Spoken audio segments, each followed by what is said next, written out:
was billed as the ultimate sports podcast. I told you, all of my critics, I told you all that I was the greatest of all time.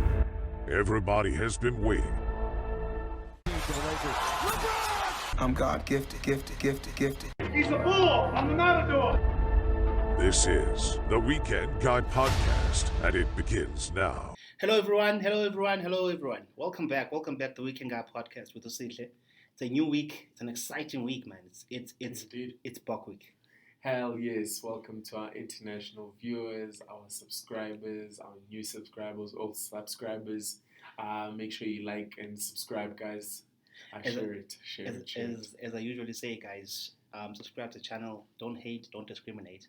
We don't do any of that. We just say it as it is. I'm with you. Speaking of saying it as it is, what I normally always say as it is.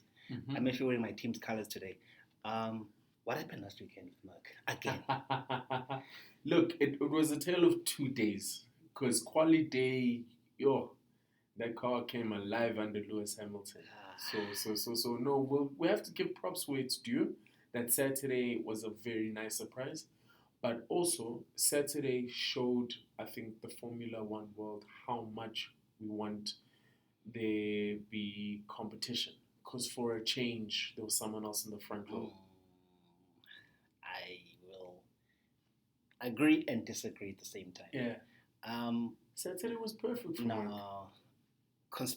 That was a conspiracy theory, out and out. Really? Red Bull sandbagged that car. Easy. To just make it a bit interesting. To make it, to give us a bit of hope, to make it interesting and so on. They just made it. That move was done on purpose. Because remember, Lewis even said in the race that these guys have got 4/10 a lap on us. 4/10 a lap on us. So how can they just drop performance in qualifying all of a sudden? Yeah, but they came with new upgrades, so they weren't performing that well over one lap. Epic sandbagging right there. That's bullshit. You're calling it.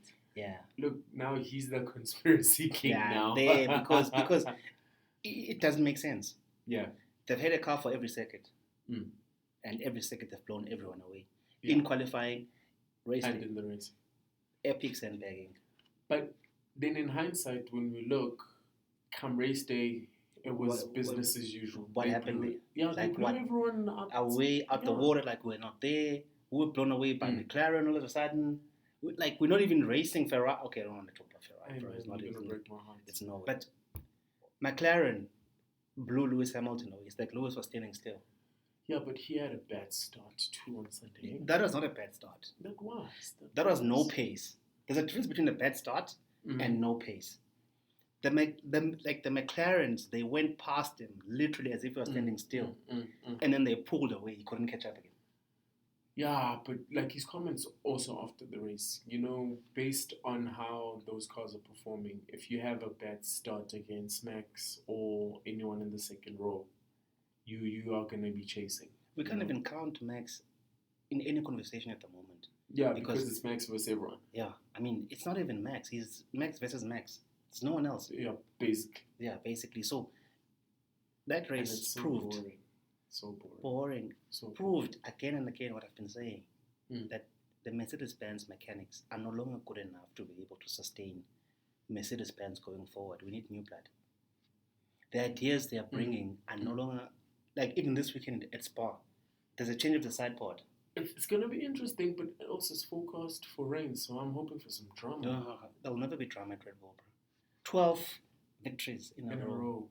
That's a record. He's chasing. There's another and record. They broke the McLaren record of 11 victories. Is in a row. Oh, the team victory. Oh, yeah. It is. Not the driver victories, because the driver is held by Vettel. Yeah, I think it's like 13 or 14 victories. Soon to be Max. Yeah, he's gonna take over that. So it's. I'm gonna stick to my guns, having been a Mercedes-Benz fan for so long. I'm gonna stick to my guns and say, Merck needs to fire people, change it up a bit, or Lewis needs to leave. You cannot be a Mercedes-Benz mechanic who sells engine to McLaren mechanics And then all of a sudden, car than you. and they're more consistent. Silverstone now, the next, which was what? Where were we last weekend? Hungary proved it. So McLaren's development, Silverstone, was not a fluke. Yeah, true. Hungary was not a fluke. So now they've got a car now which can consistently get the number 2 spot from Merck. Okay. So I think since this is the last race before the summer break. The summer break, yeah. Yeah, I think maybe for our next week's podcast, we're gonna grade the F1 teams. Yeah. From Haas all the way to Alpine and Red Bull. Yeah. And we'll give them a halfway grading. Yeah, because what do you think of that? For me, exactly. If a total as a leader, on anyone in business, we're all in business, we're business people. Look, if it's not working, it's time to cut it off. Like literally. Make a decision now. Take out. It doesn't need to take out everyone. Just take out a person. Like McLaren. McLaren last season took out the what's the guy called? The guy who runs the team. The principal. They took out the principal. They replaced him. And look at this. Improved. Yes. They've improved. But also shout out to Daniel Ricciardo. He finished ahead of Yuki Tsunoda. Yeah, he proved his class there. But based on the car you're driving, at least that was a minimum for him. Yes. To see he's back with the machinery he has, that at least you finish above Tsunoda, just to show that you're class. And now he's put Perez under pressure now. It's a long shot. Now you know Red Bull. Like as I was saying, Perez is the perfect number 2 driver for Max. He's getting enough points for construction, but is not disturbing the status quo. But I don't think it's going to change. You know Red Bull, how they do it. No, you know them. They can take Checo to AlphaTauri. I don't see it. Helmut Lager will take Checo to AlphaTauri because the ones. Remember what Daniel Brains got? The extra part. That's what they want. But right now, Checo's doing the job. But as far as driving wise, but remember, if you have done it at Red Bull, you have that extra social media marketing, which is what Red Bull wants. More than. But if you have Daniel there, he's a very big personality, so you take the shine away from Max as well. Yeah. So you got to keep the poster boy. No, but remember, from a Red Bull's perspective, the parent company, they want Daniel there for their extraordinary marketing beyond F1. Yeah, but what's better than having a multiple champion? That's perfect marketing. But Daniel does the smile. It's the smile. Smile. And plus, if you put Daniel in that car, it's a whole different prospect. Max might be under pressure there. If they're not sandbagging. Do you want to really put someone you're paying 50 million a year under pressure?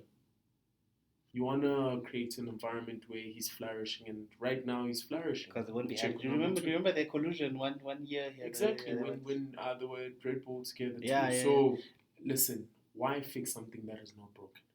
You may never know with Red Bull. Remember, with Red Bull, they don't look at it the same way we look at it. They look at it from a company perspective to say, okay, Daniel is marketable in America, Australia, New Zealand, South Africa, England, but Checo is not marketable in those then again, markets. how many years has Daniel been out of Red Bull and they've been doing just fine? Yeah, but he's back now. Yeah. Telling you something's cooking there. I don't see it. Remember, Helman Marko, gone are the days where he had the full final say on the F1 team, because now the owner of Red Bull has passed on. Now his sons are in charge. So apparently the son is like a different boss from his father. So, he no longer has that freedom he had under his friend, the Red Bull owner. This guy is looking at it differently. Yeah, because remember, just generally speaking, I wouldn't see them changing it. That doesn't make sense. If they didn't want to change it, they would not have put him. If they didn't want to change anything, they would have never sent Daniel to AlphaTauri. Yeah, but remember from our previous conversations, we said they lost patience with Nick because also he's not a Red Bull Academy driver. Yeah.